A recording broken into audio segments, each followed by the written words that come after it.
విద్యార్థి దశలో ఉన్నంత కాలం ఇంజనీరింగ్ పూర్తయి బయటికి వెళ్లే వరకు ఆ అమ్మాయికేసి ఈ అబ్బాయి, ఆ అబ్బాయికేసి ఈ అమ్మాయి చూడడానికి వీలేదు. అదే బ్రహ్మచర్యం. అంత బ్రహ్మచర్యాన్ని పాటిస్తే విద్య బాగా వస్తుంది. ఇవాళ ఈ మాట చాలా చిత్రంగానే ఉంటుంది. కానీ విద్యార్థి బ్రహ్మచారి అనే మాటకి విద్యార్థి అని అర్థం అంటే పెళ్లి కానివాడు అని అర్థం కాదండి. బ్రహ్మణి చరతీతి బ్రహ్మచారి. బ్రహ్మ అంటే విద్య. విద్య ఎందు చరించేవాడు బ్రహ్మచారి. పెళ్ళవడం కాకపోవడం సమస్య కాదక్కడ.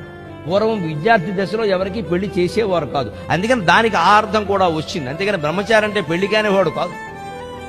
పెళ్లితో సమస్య కాదు కదా. విద్యార్థి అయిన ప్రతివాడు బ్రహ్మచారే. అతను బ్రహ్మచర్యం ఎందుకు పాటించాలంటే అంత నిగ్రహం ఉంటే తప్ప చదువు రాదండి. అనుమానం ఎలా?